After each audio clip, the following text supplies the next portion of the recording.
CPM শেষের দিকে একটা পরিকল্পনা ভালোই ছিল যে একটা বড় গাড়ি কারখানা করা হবে, খুব ভালো পরিকল্পনা, কিন্তু গাজোয়ারি করতে গিয়ে সিপিএম ডুবে গেল। কারণ যখন দেখছে মানুষ রাজি হচ্ছে না, টাটার লোক গিয়ে সেখানে করছে, মানে সার্ভে করতে গিয়েছিল, মানুষ মেরে তাড়িয়ে দিয়েছে, তখন বোঝা উচিত ছিল যে না, গাড়ি কারখানা ওখানে করা যাবে না, অন্য জায়গায় গাড়ি কারখানা করব।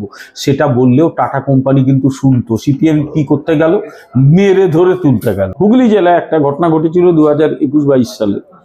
ওখানে ওই কিছু বড় ওয়্যার হাউস করছিল একটা কোম্পানি, তাকে লোকাল কিছু বদমাইশ লোক তারা গিয়ে তোলা চেয়েছে, দেয়নি। তাদের 3 জন ইঞ্জিনিয়ারকে তুলে নিয়ে চলে গিয়েছিল এবং তারা সরকারকে চিঠি লিখলো আমাদের ইঞ্জিনিয়ারকে ধরে নিয়ে গেছে, আমাদের এখানে টাকা তোলা দিইনি বলে। অর্থাৎ আগে একজন তোলা তুলতো, এখন 4-5টা লোক গিয়ে তোলা তুলছে। স্কুলের সিবিআই আটকাতে, ইডি আটকাতে অহরহ কোর্ট, মানে সুপ্রিম কোর্ট অব্দি দৌড়চ্ছে, কোটি কোটি টাকা বেরিয়ে যাচ্ছে। জানি না এর জন্য আবার কত কোটি টাকা খরচ হবে, কত কি খরচ হবে এবং সেটা কে দেবে, এগুলো পশ্চিমবঙ্গের সাধারণ মানুষ হিসেবে আমাদের জানার ইখতিয়ার রয়েছে। If this is the true nature of politics in West Bengal, তাহলে মানুষের তো রাজনীতি সম্পর্কে ঘেন্না জন্মাবে। এটা রাজনীতি নয়, কিন্তু এগুলো একদল ক্রিমিনালকে রাস্তায় ছেড়ে দেওয়া, এটা হচ্ছে প্রশাসনিক ব্যর্থতা। যারা প্রশাসন চালাচ্ছে, প্রশাসনটা চালাতেই জানে না সে। এই ধরো তোমার এটা যখন তুমি ইউটিউবে অন দ্য এয়ার দেবে, দেখবো আমাদেরও গালি দেওয়ার প্রচুর লোক আছে, গালি দেয়। আমি আগে জানতাম না, আমাকে একজনে বলেছিল যে দেখবেন আপনাদেরও গালি দেয়। পরে দেখলাম ঠিক তো, উল্টো পাল্টা যা পারে গালি দেয়। আসলে এই লোকগুলো একটু বিকৃত রুচির, তারা সামনে আসতে পারে না, সামনে এসে বললে যা ধাক্কাটা খাবে সেই জীবনে ভুলতে পারবে না, সুতরাং সেই সামনে আসার সাহস নেই। ওরা ওই আড়ালে থেকে, এবং অধিকাংশই ওই নামগুলো একটু অন্যরকম সব আর কি, অ্যানোনিমাস করে দিয়ে তারা এইসব গালিগালাজগুলো করে। রায়গঞ্জ ইউনিভার্সিটি কলেজে যাকে মেরেছিল, কি সাম দে সরকার, নামটা ভুলে যাচ্ছি, তো সেটাকে খুঁজে বার করে খুব কঠিন কাজ ছিল। তাকে তো বুঝিয়ে দেওয়া যেত যে তুমি যা করেছো অন্যায় করেছো এবং তুমি জেলে যাবে, সেটাই ছিল সত্যিকারের প্রশাসনিক অ্যাকশন। সেভাবেই হতে পারতো অ্যাডমিনিস্ট্রেটিভ অ্যাকশন। তার জায়গায় মুখ্যমন্ত্রী কি বললেন, ছোট ছোট ছেলেরা করে ফেলেছে। ওরা ছোট ছেলে, 57-58 বছরের একটা লোক, ছোট ছেলে। এই দলটা না, এটা অদ্ভুত, তার নিজের খাঁচায় বন্দী হয়ে গেছে এবং খাঁচাটা হচ্ছে ক্ষমতার খাঁচা। ক্ষমতার জন্য এরা প্রত্যেককে ফ্রি হ্যান্ড দিয়ে দিয়েছে, বিশেষত এই ধরনের লোকগুলো, এই যারা ধরা পড়ছে। আমি মানে তারপর তার কি গির বলে একজন সহযোগী, তিনি আরেক কাটি ওপরে, তিনি ধরা পড়েছেন। বা কিছুদিন আগে আরিয়াদহতে একটা ধরা পড়লো, জয়ন্ত সিং, এই আজকেই ধরা পড়লো। তাহলে এদের প্রত্যেককে ফ্রি হ্যান্ড দেওয়া হয়েছে, তুমি যা খুশি তাই করতে পারো, শুধু আমাকে ভোটে জিতিয়ে দাও। তারপর গোটা দেশ উচ্ছন্নে যাক, শিক্ষা ব্যবস্থা উঠে যাক, চাকরিগুলো সব বিক্রি হয়ে যাক, চোখের ছানি অপারেশন করতে গেলে এই 21 শতাব্দীতে ভুল অপারেশনে চোখের ছানি, মানে চোখ অন্ধ হয়ে যাক, যা কিছু যাই হোক, উচ্ছন্নে যাক, আমার ক্ষমতায় থাকলে হলো। কারণ এরা তো খুব ভালো জানে ক্ষমতা থেকে চলে যাওয়াটা এদের পক্ষে মারা। আমি এটুকু বলে দিতে পারি, তৃণমূল আজকে হোক কাল হোক ক্ষমতা থেকে তো যাবেই, 10টা লোক জড়ো করতে পারবে না, কারণ দলটাই কেউ করবে না। আচ্ছা, সেদিন মিটিংয়ে সেই সেক্রেটারিরাও ছিল, এই কিছু সাংবাদিকও ছিল, কারণ সেগুলো সব দেখেছে। তাদের সামনে একজন মন্ত্রীকে বলা হলো যে তুমি ওখানে সরকারি জায়গা দখল করে লোক বসাচ্ছ। আচ্ছা, এরপরে সেই মন্ত্রী ওই সেক্রেটারির সামনে দাঁড়িয়ে কথা বলা, আমি হলে পারতাম না। আমার লজ্জাফজ্জা আছে বাপু, আমি হলে পারতাম না।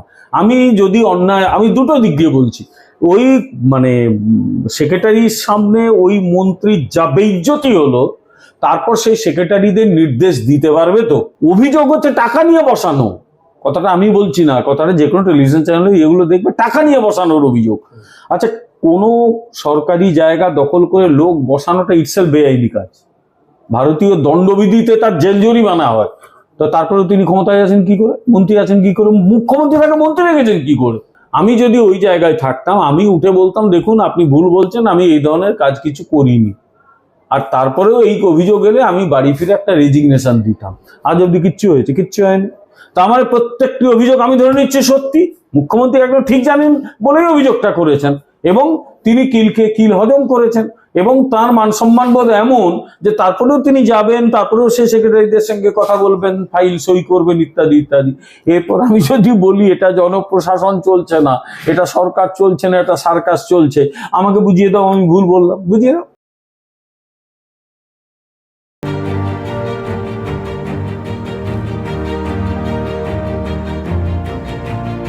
নমস্কার স্যার, কেমন আছেন? হ্যাঁ, ঠিক আছে, চলছে। স্যার, পশ্চিমবঙ্গের সাম্প্রতিক অবস্থা নিয়ে আপনার মতামত কি? একটু আগে জিজ্ঞেস করলে কেমন আছি, এমনি চলছে বললাম এই কারণে যে ভালো আছি বলতে পারছি না। তার কারণ পশ্চিমবঙ্গের যা সাম্প্রতিক অবস্থা, অন্তত 2021-এ তো আমি প্রত্যক্ষ নির্বাচনে যোগ দিয়েছিলাম। তারপর থেকে কতগুলো জিনিস তো আমার খালি চোখে লাগে এবং যেগুলো সবসময় মেনে নেওয়া যায় না। আগে কি ছিলাম, অধ্যাপনা করতাম, ফ্ল্যাট কালচার, ফ্ল্যাটে থাকতাম, ন্যাশনাল লাইব্রেরি যেতাম, লেখালেখি করতাম, চাকরি করতাম, এরকম একটা জীবন ছিল আর কি। ফলে মাসের সঙ্গে কন্ট্যাক্টটা কম ছিল, শুধুমাত্র ওই টেলিভিশন চ্যানেলে পলিটিক্যাল অ্যানালিস্ট হিসেবে যাওয়ার একটা অভিজ্ঞতা হতো। তো সেক্ষেত্রে মানুষের সঙ্গে কিছু যোগাযোগ হয়তো হতো, কিন্তু 2021-এর পর থেকে যেটা ঘটলো সেটা হচ্ছে যে প্রত্যক্ষ রাজনীতি, মানুষের পাশে থাকা, মানুষের সুখ দুঃখ তার সঙ্গে সম্পৃক্ত হওয়া, এইটা একটা অন্যরকম জীবন আর কি। তো সেটা করতে গিয়ে আমার প্রথম ধাক্কাটা গেলাম 2021-এর নির্বাচনের পর। কারণ তাত্ত্বিকভাবে আমরা কি মনে করি রাজনীতিতে, গণতন্ত্রে, একটা দল জিতবে বা একটা জোট জিতবে, বাকি দল বা জোট বা অন্যান্য দল বিরোধী থাকবে, তারা একটা মানে গঠনমূলক ভূমিকা পালন করবে, সমালোচকের ভূমিকা, তারপরে নির্বাচনে জেতার চেষ্টা করবে। এই পশ্চিমবাংলায় দেখলাম, এর আগেও দেখিনি তা নয়, এসব কাণ্ড কারখানা সিপিএমই করতো, যে যারা হেরে যেত তাদের ঘরদোর ভাঙচুর করা, ভেঙে দেওয়া, মজুর বয়কট করা, জরিমানা করা, এইগুলো সব সিপিএম এর কীর্তিকাহিনী ছিল। কিন্তু এরা হচ্ছে সিপিএম এর একেবারে অসম্ভব মেধাবী ছাত্রছাত্রী। সিপিএম যা করেছে এরা সে তার 5 গুণ বেশি করছে আর কি। এবং তার সঙ্গে এটা যুক্ত মহিলাদের উপর অত্যাচার, লোকের ঘরবাড়ি জেসিবি মেশিন দিয়ে ভেঙে দেওয়া। এই আজকাল উত্তর দিনাজপুরে এক থেকে জেসিবির উদ্ভব ঘটেছে, এরকম জেসিবি গোটা পশ্চিমবাংলায় রয়েছে গ্রামে গ্রামে।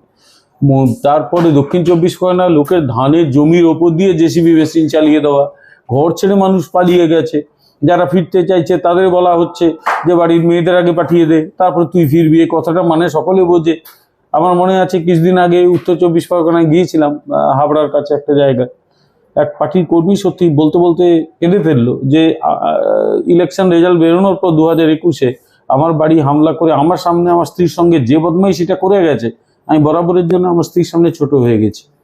ফলে এইগুলোই আমার খুব পীড়া দেয় আমাকে, যে if this is the true nature of politics in West Bengal, তাহলে মানুষের তো রাজনীতি সম্পর্কে ঘেন্না জন্মাবে, যেটা রাজনীতি, যেটা রাজনীতি নয়। কিন্তু এগুলো একদল ক্রিমিনালকে রাস্তায় ছেড়ে দেওয়া, এটা হচ্ছে প্রশাসনিক ব্যর্থতা। যারা প্রশাসন চালাচ্ছে, প্রশাসনটা চালাতেই জানে না সে। আন্দোলন নিশ্চয়ই ভালো করেছে একসময়, কিন্তু প্রশাসনটা চালানোর ব্যাপারে কোনো অভিজ্ঞতা নেই, যোগ্যতা নেই, দক্ষতা নেই, কিচ্ছু নেই। ফলে এই সব মিলিয়ে খুব ভালো অবস্থায় নয়। মানে আমার নিজের ভালো থাকা প্লাস পোস্ট ইলেকশন যে ওয়েস্ট বেঙ্গল পলিটিক্স, এটা একেবারে 2021 থেকেই শুরু হয়েছে, খুব ভালো অবস্থায় নেই। আমি জানি না এখান থেকে উত্তরণের জায়গাটা কোথায়। স্যার, আপনি দীর্ঘদিনের অধ্যাপক, আপনি অধ্যাপনা করছেন, বিভিন্ন কলেজে করেছেন। স্যার, রায়গঞ্জ কলেজে যখন অধ্যাপক মার খেলেন তখন মুখ্যমন্ত্রী বলেছিলেন ছোট ছোট ছেলেদের কাণ্ড। পরে আমরা টিভি ক্যামেরায় দেখলাম 57 বছরে তিলক চৌধুরী ওই কলার ধরে কোট ধরে টেনে নিয়ে আসছেন। তারপরে দেখলাম আমরা আরাবুল ইসলাম জগ ছুড়ে মার, আর তারপরেই পঞ্চানন বর্মা ইউনিভার্সিটিতে যেটা ঘটলো যে অধ্যাপকের মার খাওয়া।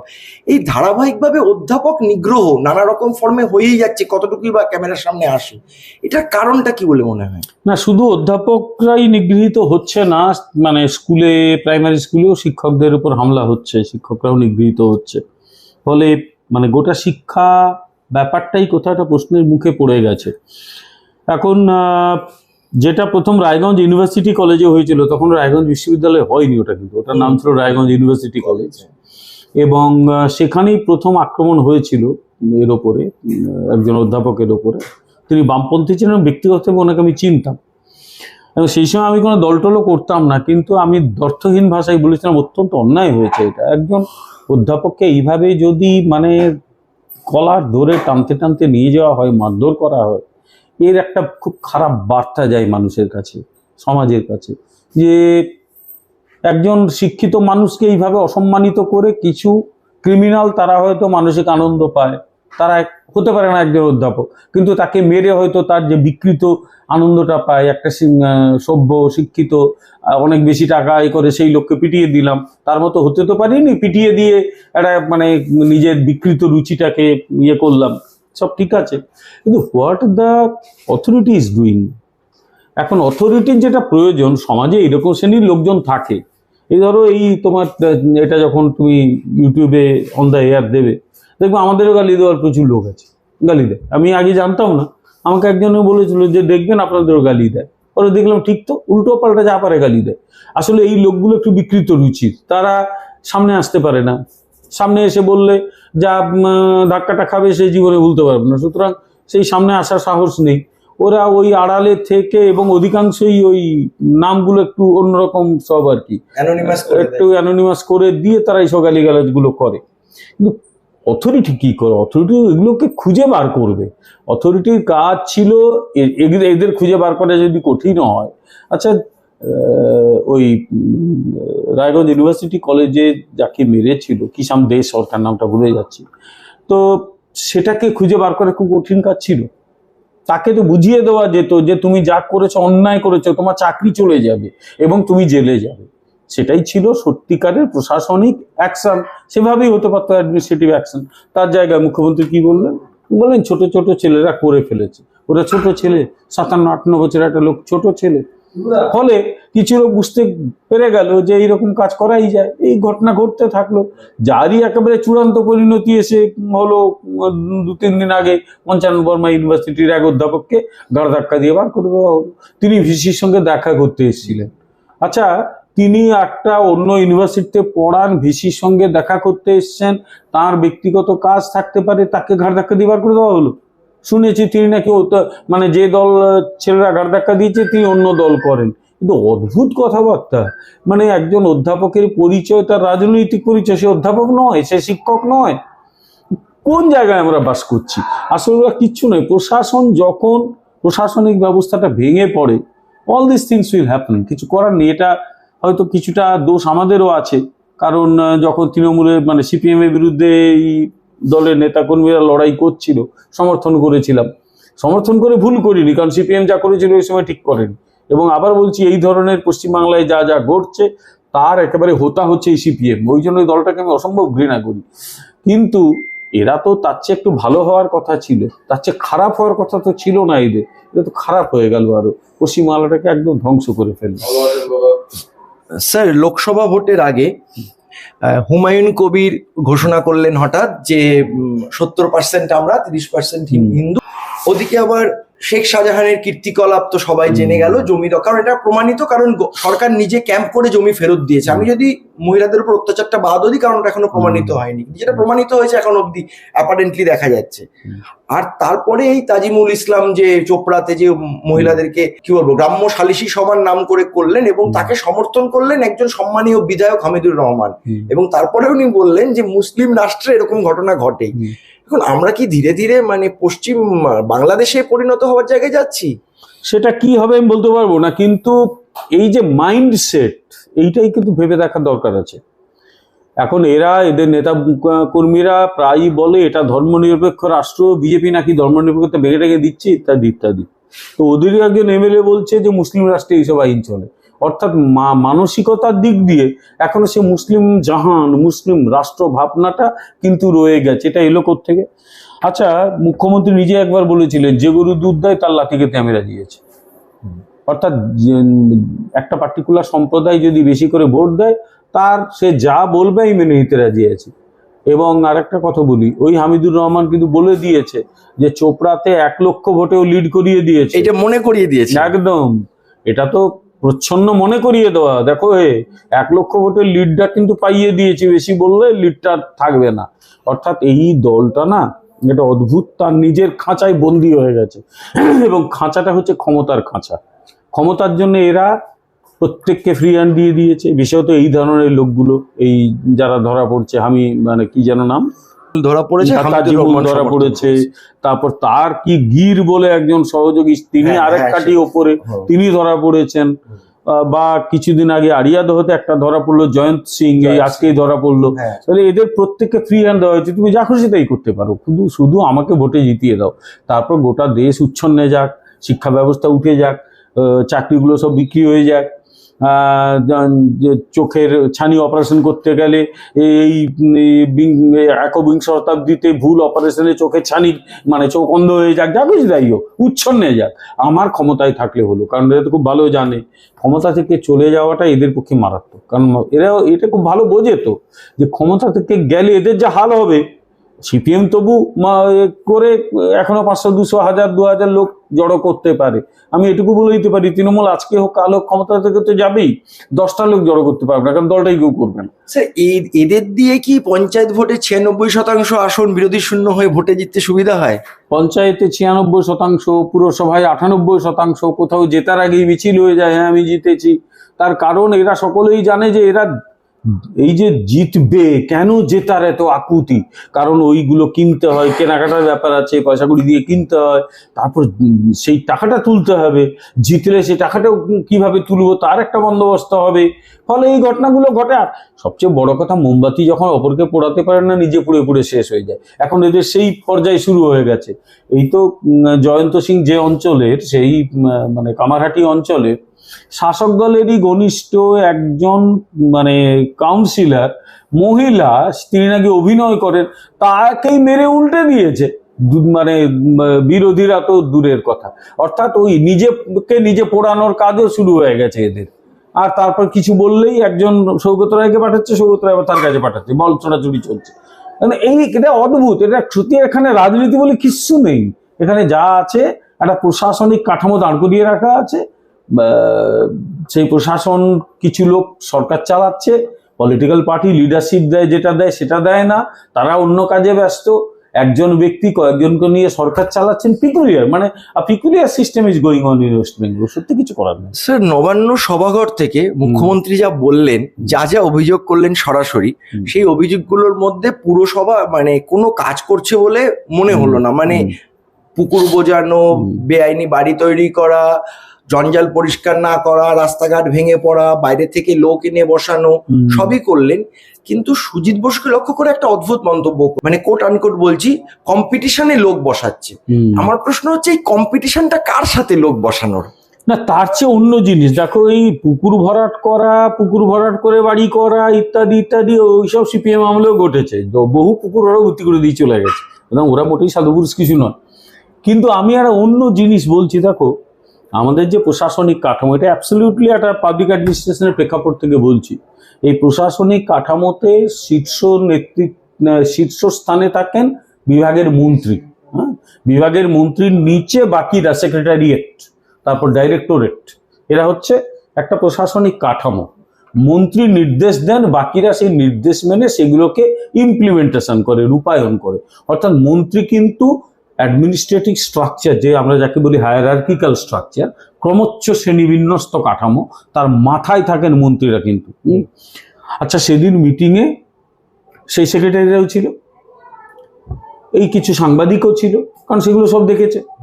তাদের সামনে একজন মন্ত্রীকে বলা হলো যে তুমি ওখানে সরকারি জায়গা দখল করে লোক বসাচ্ছ। আচ্ছা, এরপরে সেই মন্ত্রী ওই সেক্রেটারির সামনে দাঁড়িয়ে কথা বলা, আমি হলে পারতাম না। আমার লজ্জাফজ্জা আছে বাপু, আমি হলে পারতাম না। আমি যদি অন্যায়, আমি দুটো দিক দিয়ে বলছি, ওই মানে সেক্রেটারির সামনে ওই মন্ত্রীর যা বেইজ্জতি হলো, তারপর সেই সেক্রেটারিদের নির্দেশ দিতে পারবে তো, এটা একটা দিক। আচ্ছা, অভিযোগ হচ্ছে টাকা নিয়ে বসানো, কথাটা আমি বলছি না, কথাটা যে কোনো টেলিভিশন চ্যানেলে এগুলো দেখবে, টাকা নিয়ে বসানোর অভিযোগ। আচ্ছা, কোনো সরকারি জায়গা দখল করে লোক বসানোটা ইটসেলফ বেআইনি কাজ। ভারতীয় দণ্ডবিধিতে তার জেল জরিমানা হয়। তো তারপরে তিনি ক্ষমতায় আছেন কি করে, মন্ত্রী আছেন কি করে, মুখ্যমন্ত্রী তাকে মন্ত্রী রেখেছেন কি করে? তিনি বসিয়ে টাকা নিচ্ছেন, অভিযোগটা মানে অভিযোগ তো মুখ্যমন্ত্রীর নিজের, তার সেই মন্ত্রীকে তিনি রেখেছেন কেন? আবার সেই মন্ত্রী সেক্রেটারির সামনে মুখ দেখাবেন কি করে? আর সেই মন্ত্রীর কথা বলি হারিয়ে যাই একদম। আমি যদি ওই জায়গায় থাকতাম, আমি উঠে বলতাম, দেখুন আপনি ভুল বলছেন, আমি এই ধরনের কাজ কিছু করিনি। আর তারপরেও এই অভিযোগ এলে আমি বাড়ি ফিরে একটা রেজিগনেশন দিতাম। আজ অব্দি কিচ্ছু হয়েছে? কিচ্ছু হয়নি। তা আমার প্রত্যেকটি অভিযোগ আমি ধরে নিচ্ছি সত্যি, মুখ্যমন্ত্রী একদম ঠিক জানেন বলেই অভিযোগটা করেছেন, এবং তিনি কিলকে কিল হজম করেছেন। এবং তার মান সম্মান বোধ এমন যে তারপরেও তিনি যাবেন, তারপরেও সে সেক্রেটারিদের সঙ্গে কথা বলবেন, ফাইল সই করবেন, ইত্যাদি ইত্যাদি। এরপর আমি যদি বলি এটা জনপ্রশাসন চলছে না, এটা সরকার চলছে না, এটা সার্কাস চলছে, আমাকে বুঝিয়ে দাও আমি ভুল বললাম, বুঝিয়ে দাও। এটা চলছে, এগুলো কিছু চলে পশ্চিমবাংলায়, কি হচ্ছে এগুলো? কিন্তু স্যার ব্যবস্থা নেওয়া হলো, যে গরিব হকারদের বসানো হয়েছিল তাদের ওপর পুলিশ খড়গহস্ত হয়ে উঠলো এবং কোনো সময় দেওয়া হলো না। অথচ আমাদের দেশে তো এখন একটা আইন আছে, সুসংগত আইন, যে তাদেরকে যদি সরাতেও হয় পুনর্বাসন কজনকে দেওয়া হবে, তাদেরকে সরিয়ে নেওয়ার জন্য একটা মিনিমাম সময় দেওয়া হবে। এখন এই এতগুলো মানুষকে হঠাৎ করে তাদের ওপর খড়গহস্ত হলেন, কিন্তু যারা তাদেরকে বসালো সেখানে বা তাদের কাছ থেকে টাকা নিল বলে অভিযোগ, তাদের বিরুদ্ধে কোনো ব্যবস্থাই নেওয়া হলো না। দেখো, নীতিগতভাবে আমি মনে করি ফুটপাতে হকার বসা ঠিক না।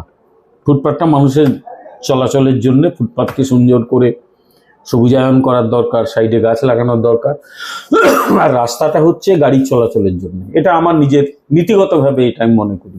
আবার এটাও তো ঠিক, আমরা তো রাতারাতি আমেরিকায় থাকি না, আমরা পশ্চিমবাংলায় থাকি।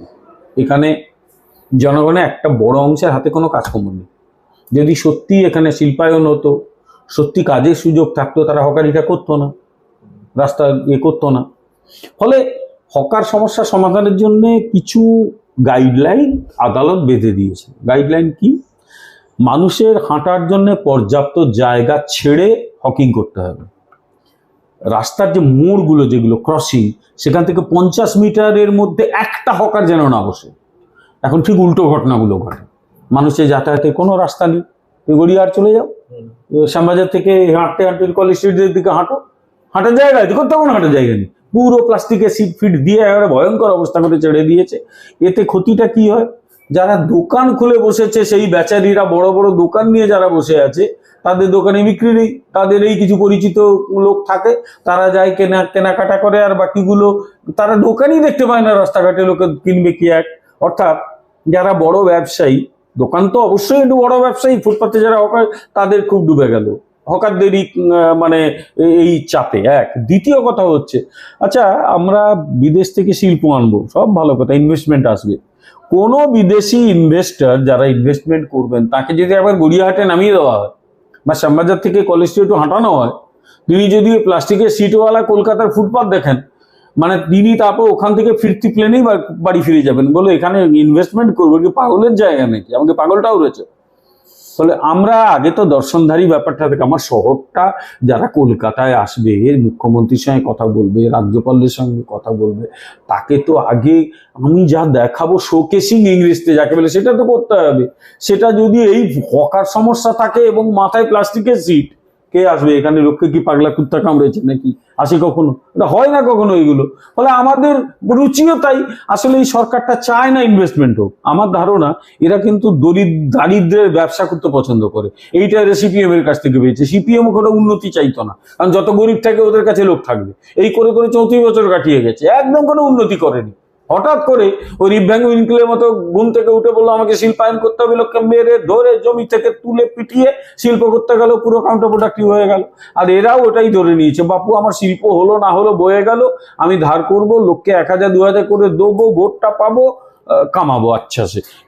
এই সিস্টেম তো চলছে। এখানে শিল্প আসবে কোথায়? শিল্প যাবে উড়িষ্যায়, শিল্প যাবে গুজরাটে, শিল্প যাবে কর্ণাটকে, শিল্প যাবে মহারাষ্ট্রে, এখানে শিল্প যাবে। এখানে কি করতে শিল্প আসবে? তাই তো মাথা খারাপ হয়নি শিল্পপতিদের এখানে ইনভেস্টমেন্ট করতে আসবে। আপনার সাথে একটু কন্ট্রাডিক্ট করতে বাধ্য হচ্ছি স্যার। প্রথম কথা হচ্ছে, তখন মাসুল সমীকরণ নীতি ছিল আমাদের দেশে, এবং তা সত্ত্বেও এখানে হলদিয়া শিল্পাঞ্চল, বক্রেশ্বর তাপবিদ্যুৎ কেন্দ্র, সেক্টর 5 এগুলো তৈরি হয়েছিল। কিন্তু গত 13 বছর যদি আমরা হিসেব করে দেখি, আমরা কোনো একটা বড় শিল্প দেখতে পাচ্ছি না। আমরা সৌরভ গাঙ্গুলিকে শিল্পপতি রূপে দেখেছি স্পেনে, এটা একটা আমাদের অ্যাচিভমেন্ট হয়েছে। কিন্তু শিল্প হলে তো রাজ্যটার উন্নতি হবে এবং রেভিনিউ বাড়বে সরকারের, যেটা সরকারের কাছে সবচেয়ে বড় কথা, যে কারণে পেট্রোল ডিজেলের দাম আবার বাড়ছে। তো শিল্প করতে চাইবে না কেন বলে আপনার মনে হয়? হলদিয়া শিল্পাঞ্চলে কটা প্রাইভেট ইনভেস্টমেন্ট হয়েছে? ম্যাক্সিমাম তো ওই বিভিন্ন তেল কোম্পানি তাদের শোধনাগার বানিয়েছে। কটা প্রাইভেট ইনভেস্টমেন্ট হয়েছে? দ্বিতীয় কথা হচ্ছে যে 1967 সালে প্রথম এই রাজ্য থেকে শিল্পের পালানো শুরু হয়, পালিয়ে যাওয়া শুরু হয়। তার কারণ তখন একদম বামপন্থী বিভিন্ন কর্মী সংগঠনগুলো বন্ধ করা, করা, ঘেরাও করে বসে থাকা, এবং ঘেরাও তুলতে পুলিশ যাবে না সিদ্ধান্ত নিল সরকার। ফলে আলটিমেটলি যেটা দেখা গেল যে পালাই পালাই রব উঠলো, কারণ এখানে আর আর যাই হোক ব্যবসা বাণিজ্য করা যাবে না। আমি তোমাকে উদাহরণ দিই, আমরা এই যে গেঞ্জি মোজা পরি, একসময় বেঙ্গল ছিল গেঞ্জি মোজা তৈরির জায়গা, এবং সেটা কোথায় চলে গেল? তামিলনাড়ুর তিরুপুরে পালিয়ে গেল, ওরা থাকতেই পারলো না এখানে। অর্থাৎ আমাদের যে হুঁশিয়ারি ইন্ডাস্ট্রি থাকতেই পারলো না। আচ্ছা, আমাদের ভারতের বৃহত্তম গাড়ি কারখানা ছিল হিন্দ মোটরে। এই গাড়ি কারখানায় সিপিএম প্রথম যে কাজটি করেছিল, প্রায় 7 থেকে 8 হাজার নিজের লোক ঢুকিয়ে দিয়েছিল। ওইখানে 8 হাজার লোক যদি কাজ করে সে লাভ করবে? একটা সময় করতো, কারণ অন্য কেউ কম্পিটিটর ছিল না। যেই ওপেন আপ হলো ইকোনমি 1991 থেকে, বাইরের ভালো ভালো গাড়ি ঢুকতে শুরু করলো, কোম্পানি উঠে গেল। ফলে সিপিএম অন্যায় করেনি তা নয়, সিপিএম অন্যায় করে গেছে। আমার এদের কাছে প্রশ্ন যে এদের ত্রুটি বিচ্যুতি জায়গাটা কি জানো? এরা অন্যায়টাকেই নিয়েছে, এরা ভালো জিনিসটাকে নেয়নি। কেন ভালো জিনিসটাকে নিতে পারেনি? আসলে তার জন্য একটা লং টার্ম প্ল্যানিং দরকার ছিল। ডক্টর বিধানচন্দ্র রায় যখন মুখ্যমন্ত্রী হলেন, স্বাধীনতার কিছুদিন পরেই কিছুদিন প্রফুল্ল ঘোষ ছিলেন, তারপর বিধানচন্দ্র রায় এলেন। তিনি না 100 বছর পরে ভেবেছিলেন যে 100 বছর পরে বাংলার কি হাল দাঁড়াবে, কারণ প্রায় 70-80 লক্ষ লোক চলে এসছে ওপার থেকে, তাদের রিহ্যাবিলিটেশন হতে পারে। যেরকম তাদের রিহ্যাবিলিটেশনের জন্য তার প্রস্তাব ছিল যে একটা বড় অংশের মানুষকে আন্দামান পাঠানো যেতে পারে, সেটা আটকে দিল বামপন্থীরা, সে সর্বনাশটা করে দিল। যারা চলে গেছে না শুনে, তারা এখন কোটি টাকার মালিক। আন্দামানে যারা ঘর বাড়ি করে, তারা একটা বড় অংশ কলকাতায় ফ্ল্যাট কিনে রেখেছে। আমি তো আন্দামানে গেছি বাধ্য হয়ে, আমি দেখেছি। আমি আন্দামানে ওরকম কলকাতা রাস্তার মতো মোড়ে মোড়ে চায়ের দোকানও দেখি না। লোকজন দিব্যি ভালো আছে, দারুণ আছে। এখন তাদের আটকে দিল, অধিকাংশকে এইসব জায়গা দখল করে কলোনি বানালো, কলোনিগুলো তারপরে পাটিবাজি শুরু হলো। ফলে সিপিএম এই কাণ্ডটি করেছে, সেটা নিয়ে বলার কিছু নেই। এরা যেটা করতে পারতো সেটা হচ্ছে যে ইন্ডাস্ট্রি, ধরা যাক সিপিএম শেষের দিকে একটা পরিকল্পনা ভালোই ছিল যে একটা বড় গাড়ি কারখানা করা হবে, খুব ভালো পরিকল্পনা, কিন্তু গাজোয়ারি করতে গিয়ে সিপিএম ডুবে গেল। কারণ যখন দেখছে মানুষ রাজি হচ্ছে না, টাটার লোক গিয়ে সেখানে করছে, মানে সার্ভে করতে গিয়েছিল, মানুষ মেরে তাড়িয়ে দিয়েছে, তখন বোঝা উচিত ছিল যে না, গাড়ি কারখানা ওখানে করা যাবে না, অন্য জায়গায় গাড়ি কারখানা করব। সেটা বললেও টাটা কোম্পানি কিন্তু শুনতো। সিপিএম কি করতে গেল? মেরে ধরে তুলতে গেল। কারণ সিপিএম তখন মনে করতো পিছিয়ে একবার এলে তাদের যে অথরিটারিয়ান রুলটা থাকবে না, সিপিএম অ্যাবসলিউটলি অথরিটারিয়ান রুল চালাতো। করতে গেল, তারপর নন্দীগ্রামে একটা কেমিক্যাল হাব করতে গেল, সেখানে মার খেয়ে ফিরে এলো। এখন যেটা এই সরকার করতে পারত ক্ষমতায় এসে, প্রথম প্রয়োজন ছিল টাটাকে ফিরিয়ে আনা। যে যা হবার হয়ে গেছে, রাজনীতিতে অনেক কিছু হয়। আরে টাটা কোম্পানি বিহারে যখন লালু প্রসাদ যাদব, তখনও তো ব্যবসা করেছে, কোম্পানি তো তুলে নিয়ে যায়নি। অথচ লালু কিন ওখানে সরকার চালিয়েছে, সকলে তো জানে, ওটা জঙ্গল রাজত্ব চলতো, তাও টাটা তো করতো। ফলে ওখানে টাটা কোম্পানিতে ব্যবসাটা করতো ওখানে। ফলে টাটা কোম্পানিকে ফিরিয়ে আনা যেতে পারতো, টাটা কোম্পানিকে বলা যেতে পারতো যে আমরা বিকল্প জায়গা দিচ্ছি, আপনি কি ছাড় চাইছেন বলুন, আগে কারখানাটা আপনি করুন। করা হলো না, এবং তারপর শুরু হলো কি ছোটখাটো কারখানা, এই স্পঞ্জ আয়রন টাইপের কারখানা, অত্যন্ত সেগুলো অস্বাস্থ্যকর কারখানা। লোকাল লোকজন অধিকাংশ জায়গায় বন্ধ করে দিচ্ছে মেরে ধরে, কারণ লোকের অসুবিধা হচ্ছে। আর আরেকটা যেটা করতে পারতো সেটা হচ্ছে যে অন্তত উৎপাদন শিল্প কিছু আনা যেতে পারতো। এই ধরো আজকে কেন্দ্রীয় সরকার তো সিদ্ধান্ত নিয়েছে যে 2030-এর মধ্যে একটা বড় সংখ্যক গাড়িকে কিন্তু ইলেকট্রিক গাড়িতে রূপান্তরিত করা হবে। কারণ তাতে তেলের উপর খরচটা কমবে, তেল আমদানি যেটা হবে, আর পরিবেশ দূষণটাও অনেকটাই কমবে। তো অনেক ভালো ভালো গাড়ি কিন্তু তৈরি হচ্ছে। টাটা, আমাদের দেশে টাটাও তো ইলেকট্রিক গাড়ি বার করছে, বাইরে থেকে ইনভেস্টমেন্ট হচ্ছে।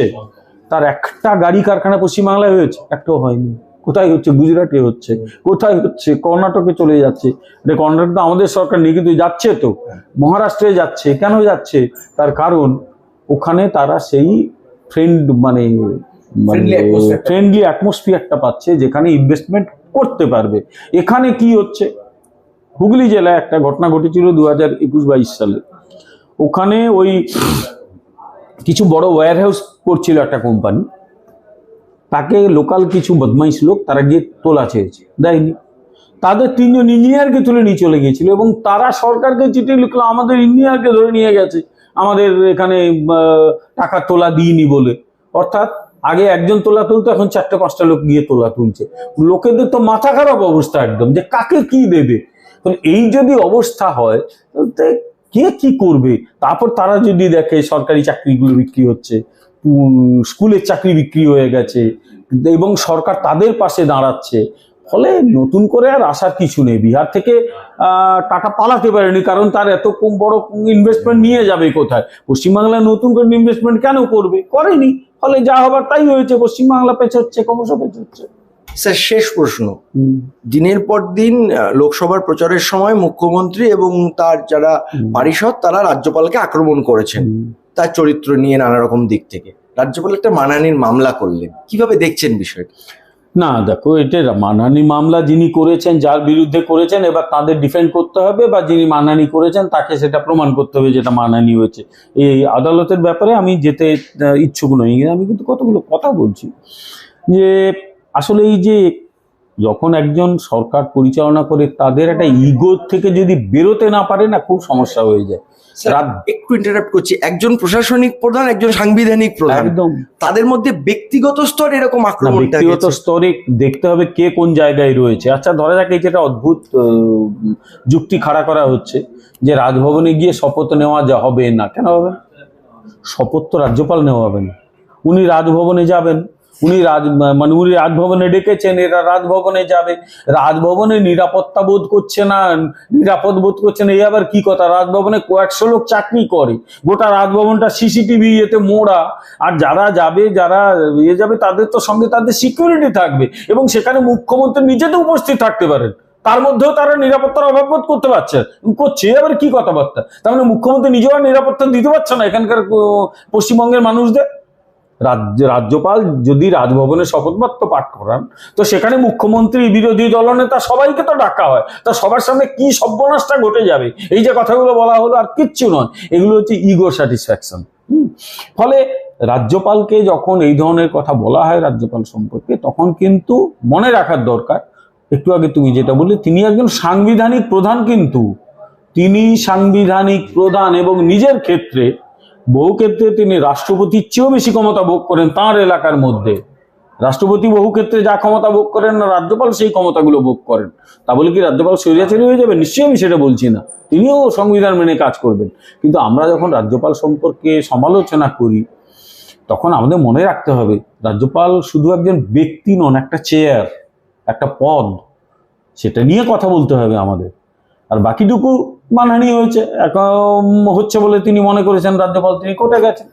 আর এরা বলছে যে না, মানহানি হয়নি, এরা কোর্টে গিয়ে প্রমাণ করবে। কিন্তু এই বিতর্কটা সাংবিধানিক কাঠামোর পক্ষে খুব সুস্থ নয় বলে আমি মনে করি। দুজন অ্যাডভোকেট জেনারেলের প্রাক্তন, তাদেরকে ডেকে নেওয়া হয়েছে যে কেসটা ডিফেন্ড করার জন্য। আর সরকারকে একটু বেশি চিন্তায় মনে হচ্ছে, হঠাৎ ডাকতে হলো কেন? না, সে ডাকলো না হয়, কিন্তু কথা হচ্ছে যে সেই তাদের খরচগুলো কে দেবে? আর মানহানিটা কি কার বিরুদ্ধে হয়েছে? একজন ব্যক্তির বিরুদ্ধে না মুখ্যমন্ত্রীর বিরুদ্ধে? এগুলো জানার দরকার। ব্যক্তির বিরুদ্ধে যদি কোনো মানহানি মামলা হয়, তাহলে কিন্তু এক্সচেকার থেকে টাকা যাবে না, তাকে নিজেকে খরচ করতে হবে। আর মুখ্যমন্ত্রী যদি এইটা বলে, তাহলে নিশ্চয়ই মুখ্যমন্ত্রীর বিরুদ্ধে কোনো মামলা হলে সেটার ব্যাপার আছে আর কি। তাই এগুলো জানার দরকার। আর ওদের ডাকা মানে তো প্রচুর টাকার খরচ, তারা তো এমনি হেজিবেজি উকিল নয়, খুব বড় বড় উকিল। ফলে ভয়ের একটা ফ্যাক্টর তো রয়েছে, ফিয়ার সাইকোসিসের একটা দিক রয়েছে। তার সঙ্গে আরেকটা বিষয় যে এটা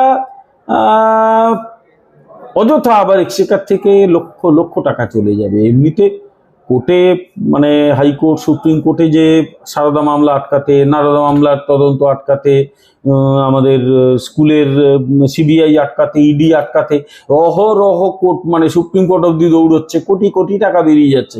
জানি না এর জন্য আবার কত কোটি টাকা খরচ হবে, কত কি খরচ হবে, এবং সেটা কে দেবে, এগুলো পশ্চিমবঙ্গের সাধারণ মানুষ হিসেবে আমাদের জানার এখতিয়ার রয়েছে। অনেক ধন্যবাদ স্যার। ধন্যবাদ। নমস্কার।